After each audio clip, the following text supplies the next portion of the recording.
ओम दीपम ज्योति परम ब्रह्म दीपम ज्योति जनार्दन दीप हरतु मे पापो पूजा दीप नमस्तुते प्रभु कर चरण कृतं वा कायजं कर्मजं वा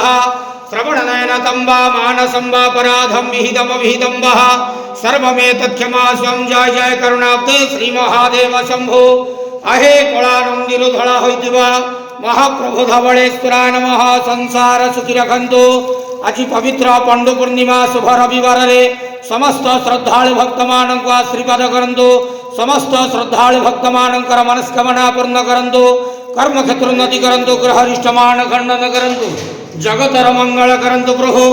विश्वर कल्याण करंतु आपणकर नाम विख्यात करंतु महाप्रभु धवलेश्वराय नमो नमः